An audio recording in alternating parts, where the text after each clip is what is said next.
Então, vamos iniciar a apresentação.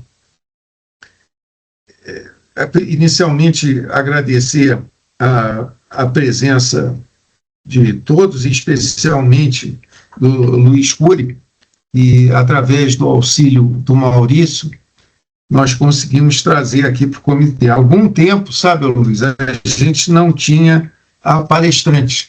Nós nos reunimos apenas para ver o que poderíamos fazer de ação, e na última reunião veio a sugestão do Maurício de que você poderia trazer algumas ideias, tendo em vista a sua experiência. O Luiz Cury foi secretário de Políticas de Educação Superior do MEC e foi presidente do INEP. O INEP, já tivemos palestra do INEP, nós reconhecemos o grande valor do Instituto, né?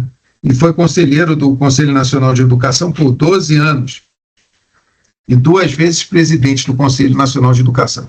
Então, em termos de visão de educação superior, eu acho que o Luiz Cury é uma excelente pessoa. Nós aqui da academia, só para te colocar, Luiz, andamos muito preocupados pela qualidade dos alunos que estão chegando, o número de reprovações, a desistência, muitos alunos desistem, e principalmente nos choca a falta de interesse por engenharia. Hoje em dia, pelo que nós temos acompanhado, já tem mais vaga do que candidato. E ainda, para complicar mais ainda, começou o ensino à distância e não existem grandes restrições para ensino à distância de engenharia, que também, no nosso entender, não funciona. Então, Luiz, só para mais ou menos colocar os sentimentos aqui desse grupo. Então, por favor, a palavra é sua, Luiz. Você tem um compromisso às 15 horas, não é? Não, eu estou tranquilo. Então, eu desorganizei o que foi necessário, eu posso ficar um pouco mais, mas eu também não vou estender o tempo de vocês aí da reunião, tá certo? Nós temos um compromisso aqui da reunião de terminar sempre às 15 horas. Não, a gente termina, não, fica tranquilo. O mais importante seria a discussão, então, se você puder levantar os pontos, e aí a gente... Tá bom? Obrigado. Quando eu cheguei até vocês nessa ocasião por conta do meu querido amigo Mozart, né, com quem eu convivo desde 1997, quando eu fui para o MEC, e para mim é uma honra muito grande ter aceito esse convite e estar com vocês aqui. Maurício, que conviveu mais com o Mozart que eu, convidou, ele não pôde, mas para mim não é nenhum demérito substituído, ao contrário, também é uma honra muito grande substituir meu amigo Mozart nesse processo aqui. Mozart que e eu tivemos uma trajetória bastante intensa no Ministério da Educação, inclusive juntos organizamos a criação do que hoje é a Universidade Federal do Vale do São Francisco. Eu vou pedir então para... Bom, eu faço todos os agradecimentos, eu não conhecia a Academia Nacional, né? E durante a minha fala eu vou apontando as questões. Eu tenho um problema genético que talvez eu fale um pouco além do que vocês esperam, mas eu vou tentar me conter na genética. Se a genética é incontida, né? Mas de qualquer maneira, eu preparei uma série de apresentações para tornar a conversa um pouco mais dinâmica, os dados também mais acessíveis, e eu deixo essa palestra com vocês, uma vez também que eu utilizo dados de outros colegas especialistas. Então, por favor, pode colocar a palestra. Eu agradeço a senhora pela gentileza. Está aí minha brevíssima agenda recente, passada e atual, né? Atualmente eu sou titular da Cátedra Pascoal Senis de Pós-Graduação da USP, pesquisador associado da FGV e também sou reitor do Unisenai Inovação. Nesse momento eu estou aqui na sede da minha sala. Bom, a senhora pode passar, por favor. Eu começo sempre as conversas dando um quadro de contextualização um pouco da conjuntura educacional brasileira. E para isso é importante a gente perceber como é que anda a educação básica, pelo menos em grandes números, né? Nós caímos de 47 milhões de matrículas para 46 milhões, né? Perdemos na prática 1 milhão de matrículas, como vocês podem ver no gráfico. do último censo escolar, que foi 24 referente a 23 e de 25 referente a 24. Essa queda, obviamente, tem uma explicação na demografia, não é? Mas também tem um pouco de mobilização necessária a ser acrescentada ao processo da matrícula, não é? A gente hoje tem por volta de 1.200.000, 100 mil crianças fora de escola, não é? Jovens fora de escola, dos 4 aos 17 anos, né? Esse número aumentou um pouco esse ano agora, mas também foi abatido, por outro lado, pela demografia, e a demografia é implacável, ela vai nos adicionar problemas, tá certo? Ano a ano, nós estamos numa velocidade de virada da pirâmide demográfica muito elevada, tá certo?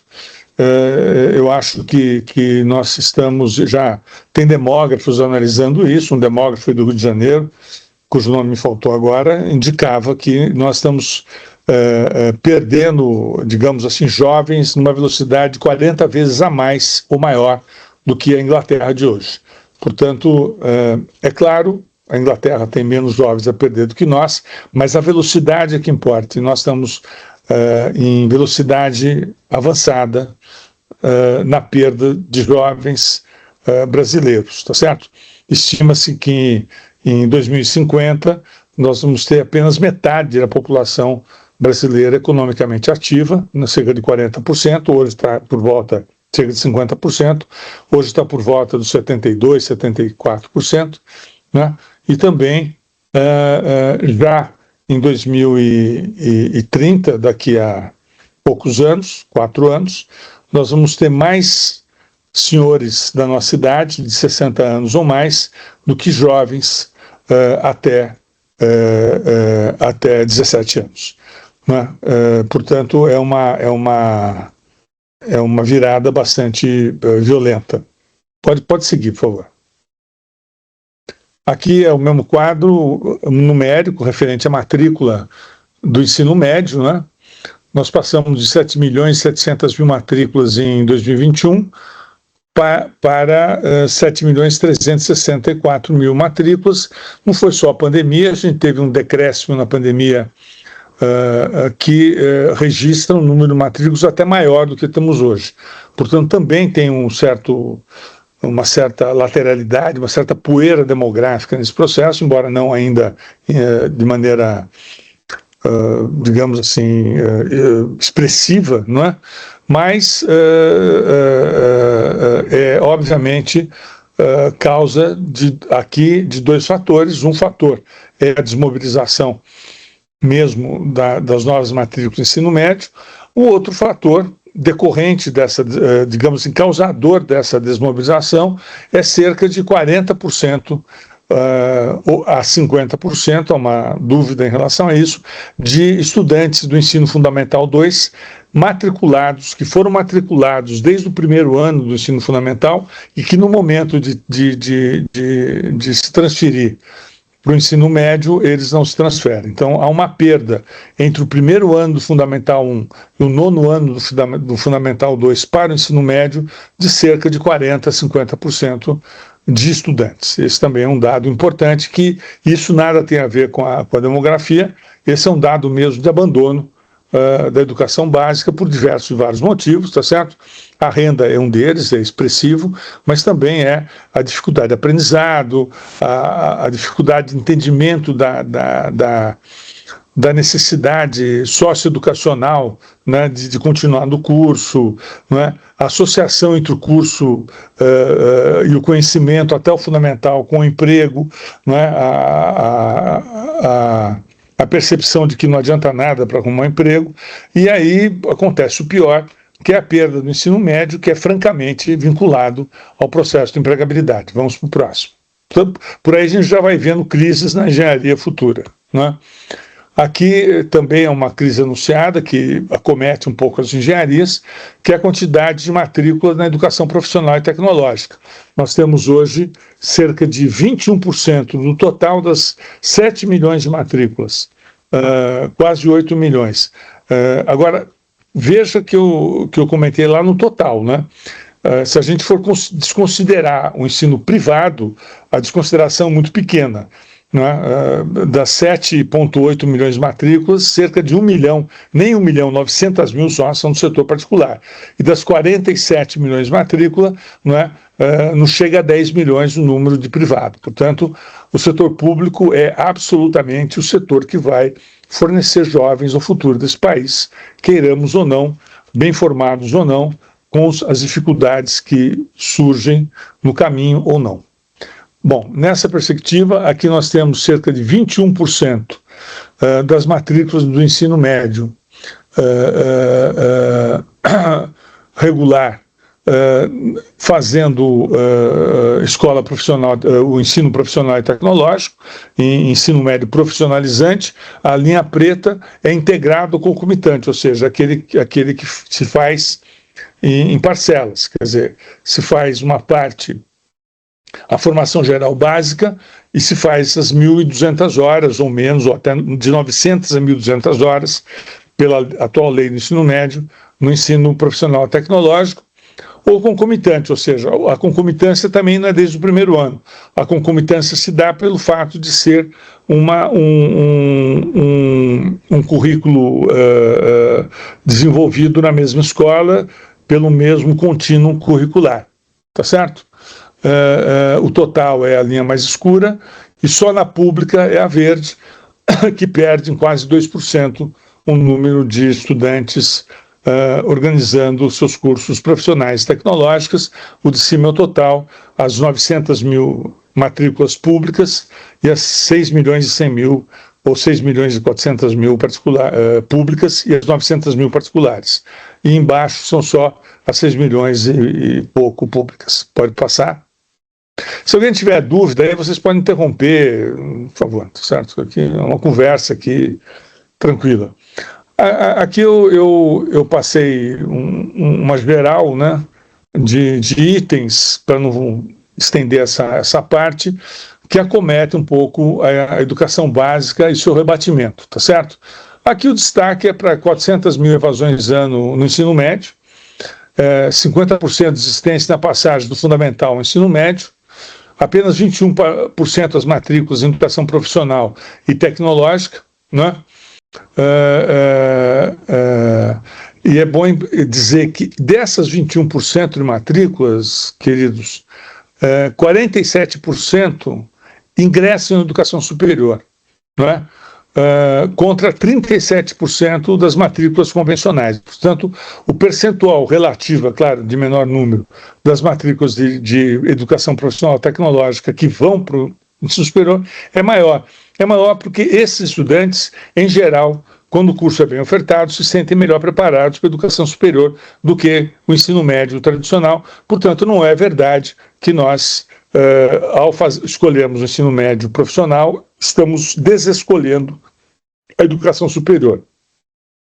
Aqui eu acrescento um dado: o número de matrículas geral relativo ao ensino médio na Alemanha ocupa um percentual de 47% de todo o ensino médio, na Suécia 62%, não é? Na França 60%, a média, portanto, dos países da OCDE é cerca de 45% dos estudantes de ensino médio fazendo seu curso integralmente na educação profissional e tecnológica, né? No geral, 30% em média dos egressos da escola média pública ingressam na educação superior e apenas cerca de 10% nas universidades públicas, tá certo? Que saem da educação média pública, né? Esse número, se for elevado para a educação particular, é maior, chega a 59%.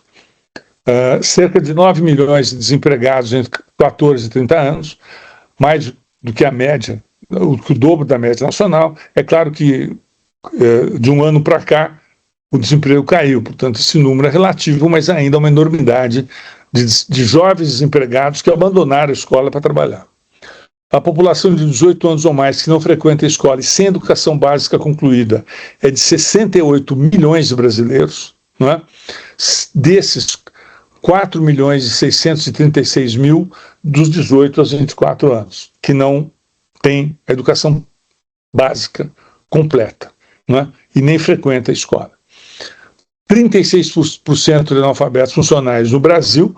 O analfabeto funcional é aquele que não consegue fazer frases longas e fazem contas curtas, né? Desse total, 12% tem diploma de nível superior, por incrível que possa parecer, e 27% tem diploma de nível médio. Portanto, esses 36% de analfabetos funcionais excedem o número de cima de 68 milhões, né? Está contido, mas excede. Temos 74 milhões de brasileiros em situação, portanto, de educação de jovens e adultos. Aqui está incluso aqueles que se formaram, mas não conseguem dizer que aprenderam o que estudaram. Das vagas abertas à indústria para técnico e ensino médio em 22, apenas 7% são preenchidas por egressos da Escola Profissional Tecnológica Pública, o que demonstra um problema dentro do problema, que é a ausência de estrutura, a ausência de estágios e a ausência de professores adequados para ministrar esse tipo de formação. A maioria dos professores que fazem EPT hoje no Brasil são do ensino médio tradicional ou são empresários, digamos assim, alocados nesse curso sem menor preparação pedagógica, não é? E no Brasil não havia, mas ainda muito pouca, formação específica de professores para educação profissional e tecnológica. Ao próximo, por favor. Aqui é um quadro geral da rede da educação superior no Brasil, para a gente entender também onde a engenharia está inserida, né? O Brasil hoje tem 2.561 instituições de educação superior, não é?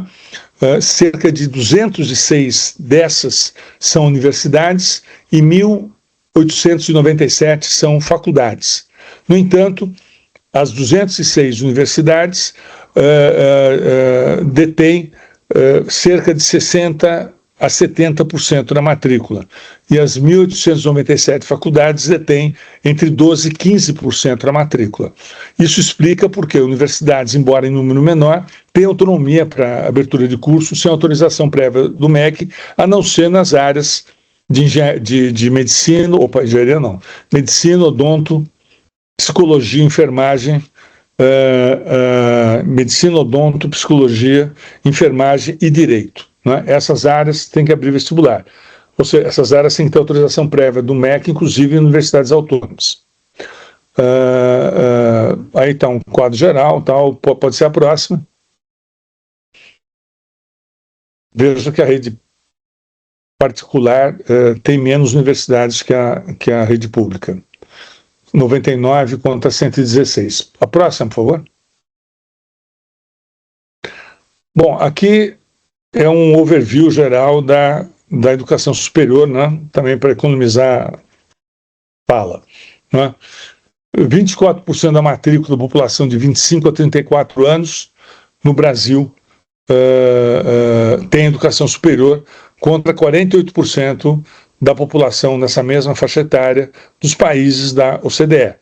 É engraçado que em 92, esse número de 24% em 2024, em 1992 apenas 3,2% da população brasileira tinha educação superior. Em 92, que não faz muito tempo, né? Para nós que estamos na faixa de 60 e 70, não faz muito tempo, né? Em 32 anos, esse índice subiu para 23 e agora está em 24. Não é? Um outro item relevante acoplado a esse dado, não é o seguinte: nesses 30 anos, um pouquinho mais, que se passaram, houve, portanto, um aumento considerável de diplomados de educação superior. Passamos de 3,2% para 24%. Né? No entanto, se eu considerar a produtividade econômica, o produto econômico em 1992 e o produto econômico em 2025, ele era exatamente o mesmo. não é? É claro que de 25 para cá não houve alteração. Portanto, a gente vê um baixíssimo impacto do conhecimento e do diploma da educação superior no crescimento e no desenvolvimento econômico de um país como o Brasil. Só para exemplificar, eu acho que isso é importante, nesse mesmo período, o PIB da China era muito próximo ao do Brasil, não é? Contado em bilhões de dólares. Aliás, ele era discretamente menor que o do Brasil, não é? Vamos dizer, o do Brasil, na época, era algo aproximado a 7 bilhões de dólares, e o da China algo aproximado a 6,9 bilhões de dólares. Hoje o índice do Brasil é 2,1 trilhão de dólares, tá certo? E a China, que nesses 30 anos exerceu um imenso esforço na criação de uma base da educação superior, calcada numa grande base de alfabetização que vinha desde os anos 80, né? E da pesquisa e das engenharias, sobretudo, tem o seu PIB de hoje em 18,2 trilhões. Ou seja, é uma evidência do impacto do conhecimento sobre o produto interno bruto, sobre o produto econômico, não é? O Brasil cresceu 123%, a China cresceu quase 3.000% o seu produto interno bruto, em função, obviamente, do imenso investimento em conhecimento injetado diretamente à economia. Não é? E, obviamente, um rebatimento nas condições de vida, no bem-estar da sociedade, independente da representatividade democrática da China, não é? Eles deram um salto gigante, e foi um salto muito mais copiado dos países da OCDE, todos democráticos, com representatividade econômica, eleitoral, etc., não é? E o Brasil, que é um país democrático, infelizmente. Então, portanto, o que está em jogo aí é a política pública que insere economia no conhecimento. É o projeto nacional. Não é? E aí vai. 80% graduados só encontram emprego que não exige formação superior, 14,8% dos recém-formados que pegaram o diploma em 2019 e 2020 apenas conseguiram vaga em suas áreas de formação, ou seja, apenas 15% de egressos em 19 e 20, né, conseguiram emprego na sua formação. A taxa de desocupação entre brasileiros com idade de 18 a 24 anos é de 18%, e segundo o jornal Estado de São Paulo, em 2015 o Brasil possuía 358 mil estudantes de engenharias e em 2024 foram cerca de 170 mil. Esse número Estadão nos refere ao completo da matrícula, mas aos ingressantes. 70% de evasão nos cursos de engenharia em IES particulares, isso nós vamos falar com mais calma, não é? E 63% em cursos de licenciatura. Por isso as engenharias ganham das licenciaturas, não é? E o dado que é mais desconcertante, 5,4 milhões de diplomados em educação superior não tinham emprego na área da formação, e a grande maioria em empregos informais, não é? Segundo o iDados, publicado no Estadão no dia 3 de janeiro de 2023. Portanto, está tudo bem informado aí. Não é? Chegamos à matrícula de educação superior, está ainda para a gente chegar na engenharia com mais calma. Hoje o Brasil tem 10 milhões, cerca de 10 milhões e 200 mil matrículas, sendo 5 milhões 189 mil em EAD e 5 milhões e 37 mil presenciais. Portanto, não é só nas engenharias, os cursos de educação à distância estão tomando conta da maioria dos matriculados em cursos superiores no Brasil. Isso é o total da matrícula, não é matrícula nova, por óbvio, é o acumulado de matrícula ao longo dos anos até 2024. Esse é um dado do censo do INEP de 2024. Próximo.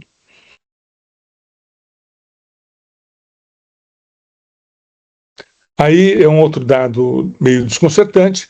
O Brasil, embora tenha 10 milhões e 200 mil matrículas, ele ofertou 23 milhões e 600 mil vagas novas em 2024.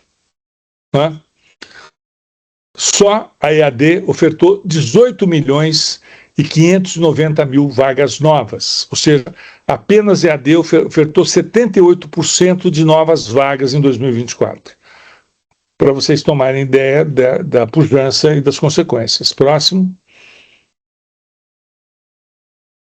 O resultado foi 5 milhões de ingressantes, das 23 milhões e 600 mil, 5 milhões de ingressantes no geral, e no caso do EAD foram 3 milhões e 347 mil ingressantes, ou seja, 67% dos novos ingressantes em 2024, porque eu estou trabalhando aqui com o Censo da Educação Superior de 2025, que trata de 2024, 67% das matrículas são em educação à distância. Próximo. Depois a gente comenta, né? Aqui é um quadro proporcional de ocupação de vagas, tá certo? As públicas federais ocuparam 76,5% das vagas, as estaduais 81%, o que é muito pouco, porque são vagas gratuitas, em geral de alta qualidade, e não conseguiram completar o ingresso de suas vagas. No caso das federais, 25% sobraram, o que é muito, tá certo? E no caso dos particulares, deu 20% apenas da matrícula, o que, obviamente, era esperado frente à vultuosa oferta, à desconectada oferta de vagas pelo setor privado em relação à sua própria realidade, tá certo? Quer dizer, quem desconhece a sua própria demanda não pode conhecer profundamente o serviço que oferta. Essa é a infeliz conclusão que nós temos desse processo. Próximo. Aqui também tem um dado importante, no anterior, não precisa voltar, que é da enormidade de vagas remanescentes em universidades, chega a quase 300 mil vagas remanescentes não preenchidas, que dificilmente são preenchidas, muitas delas, talvez a maioria, em engenharia. Aqui é um panorama também geral, que completa o que eu disse aqui, eu fiz mais bonitinho um pouco, mas eu não vou repetir, tá certo? É o dado que eu dei, pode passar para o próximo. Aqui vamos começar a nossa conversa sobre engenharia. Né? E a nossa conversa começa com uma crise anunciada e vivida desde o século XXI, agudizada no século XXI, né? Que levou o Conselho Nacional de Educação a organizar, desde 2014, e mobilizar a sociedade brasileira para a criação das novas diretrizes curriculares nacionais de engenharia. Porque entendemos, não sei se o Conselho, porque eu saí do Conselho em 24, mas eu fiquei de 2012 até 2024 no Conselho, fui presidente do Conselho 2 vezes e presidente da Câmara de Educação Superior do Conselho também 2 vezes. Esse processo começou quando eu era presidente da Câmara de Educação Superior e terminou comigo na presidência do próprio CNE. Mas o fato não é esse. O fato é que o currículo certamente é um protagonista privilegiado da crise das engenharias, certo? Não é à toa que o meu título da palestra é um pouco provocador, mas é real. O currículo foi feito com condições tão erraticamente perfeitas que, evidentemente, o desastre é inevitável. Não é? O currículo, talvez na geração nossa, né, dos senhores que estudaram, etc., era um currículo adequado, contemporâneo, etc. Ele foi perdendo a sua validade ao longo dos anos, ele foi perdendo a sua contextualização durante os anos, ele foi perdendo o seu protagonismo transformador ao longo dos anos, né, para chegarmos, hoje ainda que não houve alteração dessa diretriz, né, num currículo que também favorece a não permanência dos estudantes, não é? E nós sabemos que postos de trabalho, vamos ver mais tarde, segundo o CONFIA, que é um órgão bastante bem acreditado para isso, não faltam. Não é? Se não faltam postos de trabalho, falta competência para ocupá-los. Tá certo? E esse currículo aqui é justamente sobre competência. Nós não fizemos alterações radicais em conteúdos, não é? Simplesmente indicamos a atualização necessária dos conteúdos frente, né, ao desenvolvimento da ciência, ao benchmarking que se faz entre os conceitos científicos de antes e de agora. Né? Mas, além disso, que é uma obrigação de qualquer currículo, conservador ou não, né, intuamos fortemente o reordenamento da estrutura curricular, reconceituando disciplinas, progressão do curso, etc., mantendo, obviamente, as horas, mantendo, obviamente, estágios crescentes, mas ampliando como diretriz, porque é importante que eu diga que diretriz não é um currículo mínimo. como estávamos habituados. A diretriz é a diretriz, ou seja, organizam indicações, se constituem por uma série de indicações que organizam ou pretendem organizar a política institucional curricular de cada uma das instituições que ofertam engenharia, não é? Mas as diretrizes, como indicativos de organização, devem ser seguidas desde o âmbito de vista regulatório do Ministério da Educação. Para que isso aconteça, essa diretriz tinha que ser homologada. Ela foi homologada pelo ministro em 2019, em maio de 2019, em abril de 2019, que é a resolução número 2, que está aqui do lado, tá certo? Não é? Em 21 ela sofreu uma pequena adaptação já homologada, que também não é nada demais, apenas um ordenamento em função da demanda do próprio Ministério, mas continua a mesma, focado em competência. E o que é focar em competência? É contextualizar os conteúdos. Focar em competência é contextualizar os conteúdos. Focar em competência não é tirar da frente os conteúdos. Focar em competência é transformar conteúdos em habilidades e competências. É inserir aos conteúdos contextos e formas de vivência profissional, não é? E disposições de vivência profissional. Para isso tem que haver uma maior aproximação dos cursos aos ambientes profissionais desde o início. Para isso não se pode burocratizar os estágios em curtos períodos obrigatórios, formais e desnecessários. Muitas vezes, a gente sabe muitas vezes que um finge que oferta, outro finge que aceita, e fica essa farsa generalizada. Tá certo? O caso de aprendizado dos cursos de engenharia, se fossem medidos da forma que o ENAMED mediu os de medicina recentemente, certamente ia ser um banho de sangue, não é? Considerando o número de matrículas no Brasil hoje total. Então, veja, é muito importante que nós tenhamos em vista que esse é o fundamento da nossa conversa. Se a gente não tiver as novas diretrizes plenamente implantadas, e por que elas não foram ainda plenamente implantadas? Porque o MEC, embora tenha feito o homólogo, que é o requisito formal para a implantação de uma decisão do Conselho Nacional de Educação, por que o requisito formal? Porque o homólogo indica a disposição do Executivo em acatá-lo, tá certo? Obviamente, ela não pode ser efetivada. O ministro, em 19, disse: vamos acatar a resolução do CNE, homologou, não é?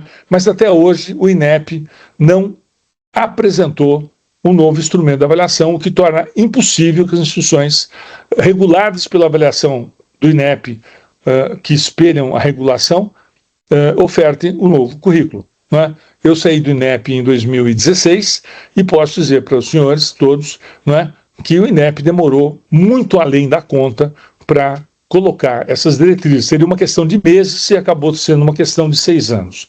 Só esse ano há uma promessa de em julho entrar a nova avaliação de engenharias em funcionamento. Aí sim, depois de maio de 2019, apenas em julho de 26 é que esses currículos vão poder ser implantados, e os currículos atuais, conservadores, antigos, com referência aos anos 70, vão poder ser alterados. A próxima, por favor. Bom, aqui é um quadro geral das engenharias que explica um pouco a minha fala até agora, especialmente a relevância de se ter. Esses dados aqui eu obtive de um estudo feito pelo professor Vanderlei Fava de Moraes, que por muitos anos foi presidente da ABENGE, não é? Todos devem conhecê-lo, é um grande amigo meu, e ele me passou esses dados no final do ano passado, não é? E eu sempre uso esses dados, porque ele deu um trabalhão para ele fazer, não precisa ser refeito, não é? Então, pelos dados do Vanderlei, os cursos de engenharia apresentavam, não é? Em 2024, né, 72 deles privados e 28 deles públicos. Né, e o total de cursos de engenharia chegava a cerca de 4.200 cursos no Brasil inteiro. Né, é curso pra caramba. Né? Os presenciais, só presenciais, públicos, chegam a 1.250 por aí, e os particulares chegam a cerca de 2.600 cursos, né? Já os cursos à distância ficam entre 780 e 800, mas o que não significa nada, porque um curso presencial tem uma quantidade de matrícula muitas vezes 10 vezes menor do que um curso em EAD. Bom, aqui a gente vai falar de vagas oferecidas e candidatos inscritos e ingressantes, né? O Brasil ofertou até 2024, vocês veem a queda das vagas oferecidas nos cursos presenciais em relação a 2006. Há uma queda vertiginosa que corresponde aos números que nós passamos agora, né? Em 2024, o setor público decresceu, passou a ofertar cerca de 36% do que ofertava em relação a 2006, né? 38%. E o presencial oferta 62%. Mas se eu for considerar a queda, não é? Caiu de 100% também para 38% a oferta de vagas do setor público no seu percentual, os candidatos inscritos caíram de 100% para 63% entre 2006 e 2004 e subiram 37% no caso da EAD. Desculpa, eu falei errado. A EAD subiu 62% no número de vagas oferecidas, não é? Esse total está disponível aqui, não é? A gente vai ver a próxima, por favor. Está aqui claramente indicado no número de matriculados, tá certo? A gente passou no total de 2015 para 1.200.000 matrículas e para cerca de 780.000, perto de 800.000, um pouquinho mais de 800.000 matrículas em 2024. Ou seja, houve uma queda incrível de 2015 a 2024, tendo havido uma ascensão imensa de 2001 a 2015, né, no total. O setor público passou em 2015 cerca de 250.000 matrículas, se manteve mais ou menos em 250.000 matrículas, tá certo? E o setor privado passou também de uma oferta grande de 700.000 matrículas para pouco mais de 450.000 matrículas, né? Nos cursos de engenharia presenciais, né? Aqui embaixo está praticamente o mesmo gráfico, e à direita uma comparação entre público e privados, né? Está aqui a subida de matrícula desde 2001, não é? E a estabilidade do setor público bem destacada. Não é? O primeiro gráfico é presencial e EAD, o segundo é só presencial, tá certo? E privado, e o terceiro também é só presencial e privado, sob uma outra perspectiva. Eu vou passar para o próximo, senão a gente vai demorar muito tempo. Bom, matriculado em curso de engenharia hoje, nós temos cerca de...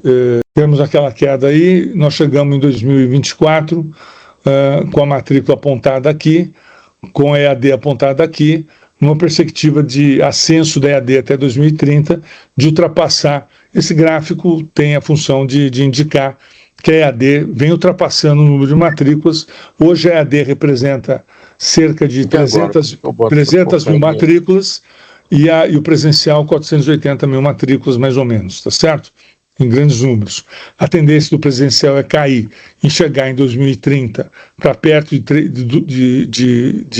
300.000 matrículas, e o EAD vai subir, vai chegar em 2030 quase com os 550.000 matrículas em EAD. A evasão média dos cursos, estimada dos cursos de engenharia, não é? Que considera a média de 6 anos para concluir o curso, que dá na mesma. Se a gente considerar, então, a evasão média em 2022, a gente vai considerar uma evasão de 69%, média. Se eu considerar o setor particular, 72%. E se eu considerar a pública, cerca de 58%. É uma evasão, além de espantosa, proibitiva, mas que tem a ver, obviamente, tanto com a expansão, especialmente de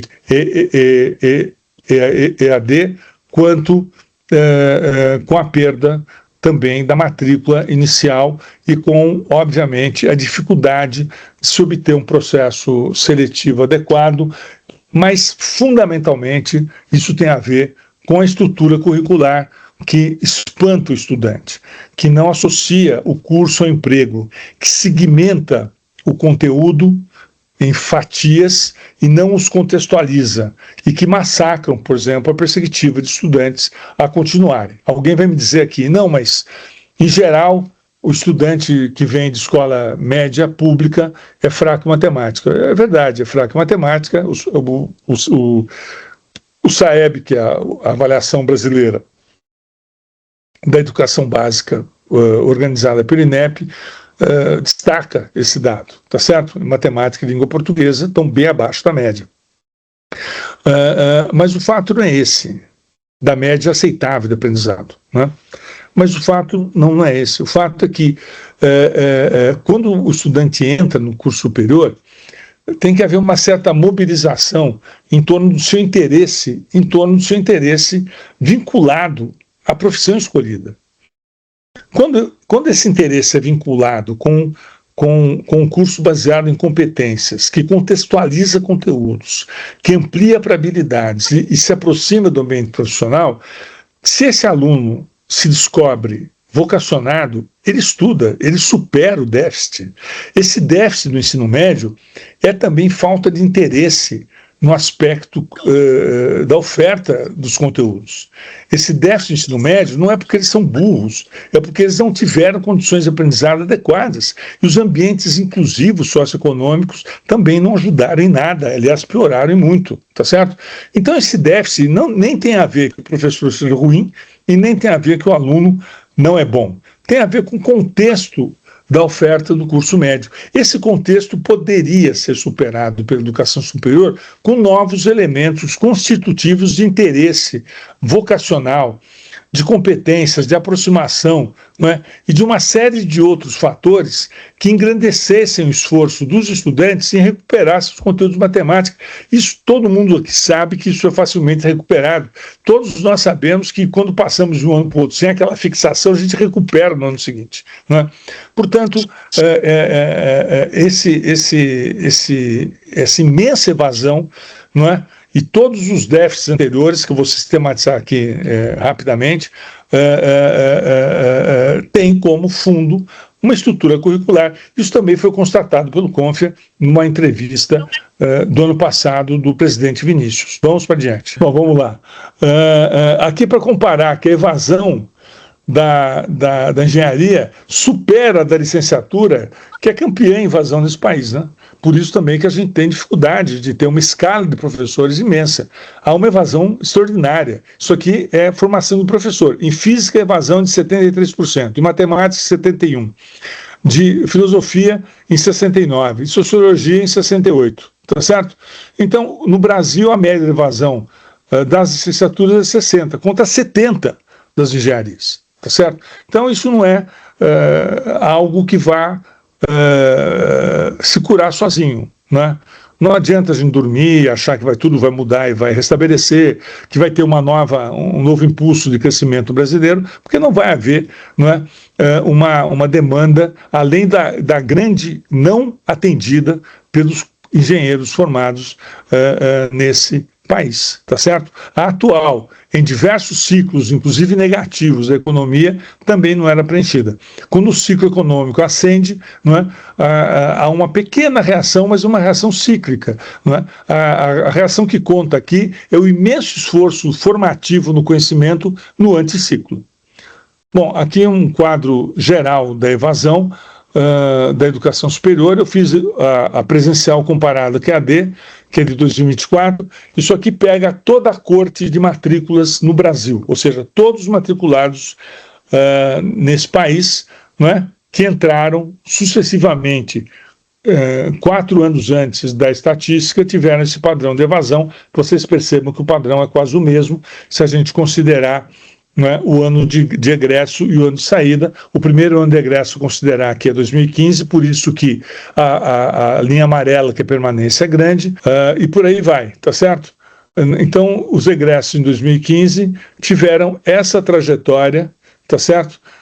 Que em 2020 atingiu 62% de evasão no EAD e no presencial 55%. Não é? Os que continuaram o curso e se formaram mais tarde chegaram a 65% de evasão no EAD e 59% no presencial, que é o dado final dos egressos num determinado período, de todos os egressos da educação superior. Não estou falando aqui só de engenharia, mas para vocês verem que, infelizmente, engenharia acompanha para cima o padrão de evasão e desistência da educação brasileira, porque a questão dos currículos de engenharia vale para todos e a maioria dos cursos, tá certo? Todos eles têm déficits, distâncias de competência, distâncias dos ambientes profissionais, não é? E imensa carga de conteúdo não contextualizado em sala de aula, com pouco laboratório e pouca prática. Aqui é a sistematização daqueles monte de gráfico que eu passei para vocês, não dava para explicar direito lá. Então, engenharia no Brasil, a gente tinha em 2014 1,2 milhão de matrículas totais. Em 24 caímos para 887 mil matrículas totais. Em 2018, 129 mil concluintes, ou seja, se formaram com diploma. Em 2023, 93 mil concluintes. Em 2025, 87 mil concluintes. Vem caindo, em 26 vai cair mais. Não é? O CONF alerta para uma crise na engenharia brasileira, caracterizada por um possível déficit de 1 milhão de profissionais até 2030. Estima-se um déficit de 75 mil profissionais de engenharia em demandas imediatas do mercado. A estimativa é do CONF. Não é? Hoje, 66% dos alunos que ingressam numa faculdade de engenharia entram em um curso de EAD. O índice era 18% em 2013. Portanto, a gente vê Eu não estou associando apenas a EAD. Eu estou dizendo que o processo de educação à distância, diante de um currículo conservador, conteudista e não contextualizado, né, acaba prejudicando a recuperação do curso e acaba aprofundando o problema. Né? Não se culpa, nem estou dizendo que não há curso à distância de engenharia que sejam bons, tá certo? Há uma universidade pública em São Paulo, a Univesp, com vários cursos de engenharia, não é? Que são bem avaliados. Eu não estou discriminando, não é? E atacando cegamente a EAD. Eu estou dizendo que, em geral, a EAD tem um formato institucional calcado, uma estrutura de negócio de alta rentabilidade, de baixo investimento, de baixa estrutura acadêmica e de pouquíssimo resultado e altíssima evasão. Pouquíssimo resultado de emprego, ou seja, baixíssimo impacto, não é? Além da altíssima evasão. Não é? Então, se a gente for ver aqui, evidentemente, a presença de cursos EAD e engenharias, que não sejam cursos públicos, bem estruturados, com laboratórios presenciais, com participação presencial. Esse último ato do ministro Camilo Santana da Educação coloca que engenharias não pode chegar a mais de 40%, a mais de 60% em EAD. O que ajuda, mas não resolve, porque o problema não é só quantos por cento em EAD, é a estrutura completa do curso, que o processo de educação à distância, se feito com baixo investimento e feito em aulas gravadas, conteudistas, só piora, e piora em qualquer que seja a proporção. Aqui é também um quadro geral dos engenheiros formados pelo mundo afora, tá certo? Esse é um dado de 25, não é? Na revista Forbes, foi o Vanderly também que me mandou. Então nós temos aqui a Rússia com 450 mil, Estados Unidos 237, Irã 233 mil, Japão 168 mil, Coreia do Sul 147 mil.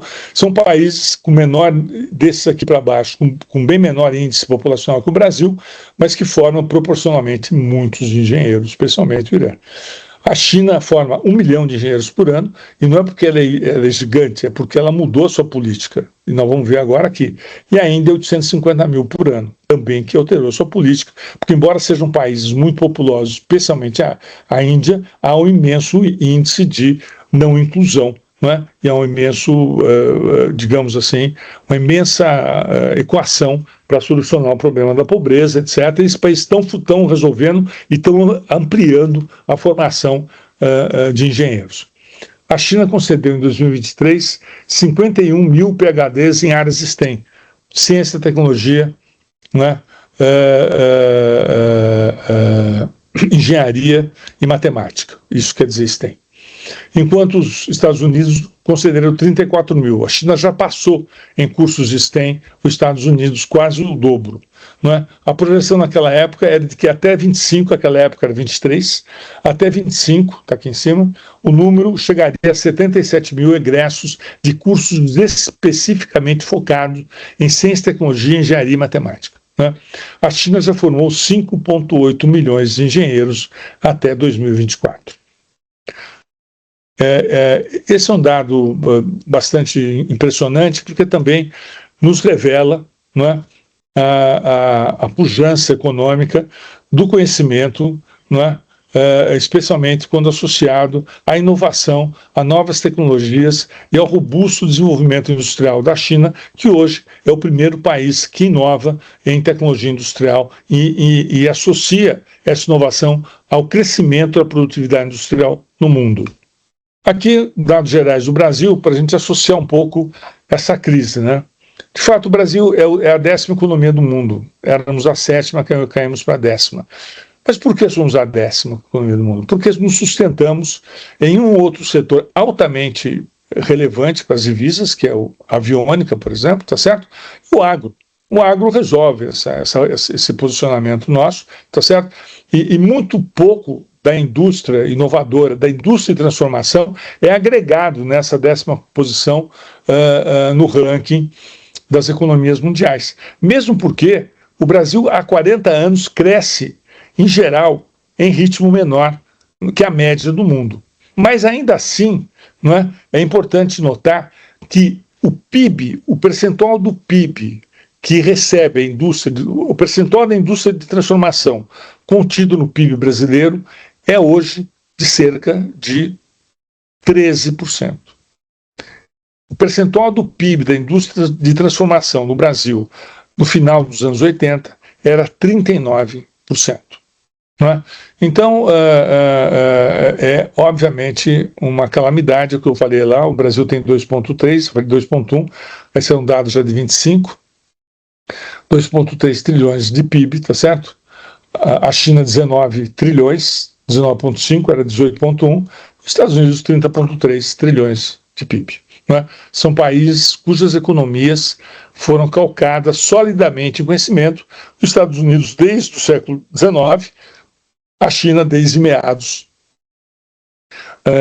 do século XX. É incrível onde ela chegou com esse esforço, não é? Comparado com a Coreia, que em 30 anos resolveu sua economia, não é, como grande exportadora a partir da evolução das suas engenharias e da formação específica, sistemática de engenheiros e de profissionais focados em setores econômicos de grande impacto e resolubilidade. Não estou falando aqui, eu sou sociólogo e doutor em economia pela Unicamp. Eu não estou falando aqui contra as humanidades, nem contra as outras disciplinas. Eu estou dizendo aqui que todas cabem, mas é importante que haja um projeto nacional de destaque entre o conhecimento que se agrega à economia e ao desenvolvimento do país. Isso faz com que a cultura se amplie, com que as humanidades se fortaleçam.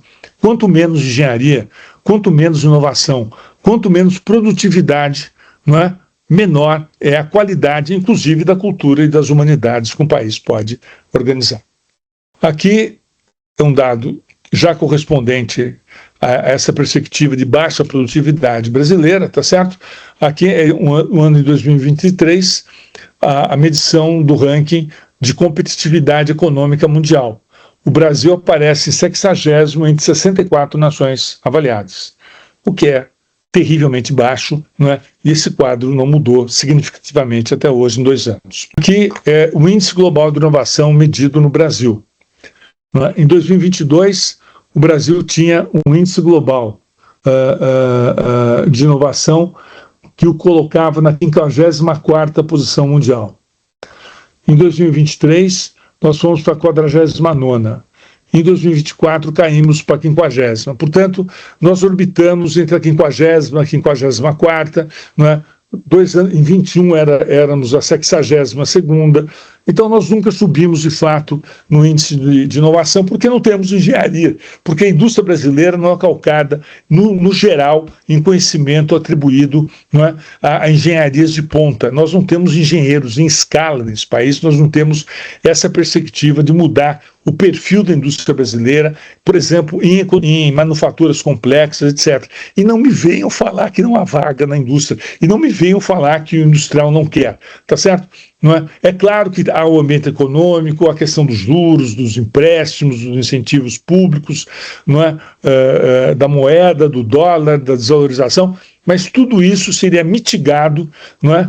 E o impacto seria muito menor houvesse uma disposição, não é, de inserção do conhecimento na economia, especialmente na economia industrial, na economia de transformação, na produção de transformação no país, onde a indústria ocupa o seu papel principal. Aliás, em qualquer país do mundo, e a China descobriu isso muito mais recentemente, quem mais emprega é a indústria e quem mais distribui para o conjunto da economia interna é a indústria. Esse é um dado importante com que eu comecei a conversa aqui, tá certo?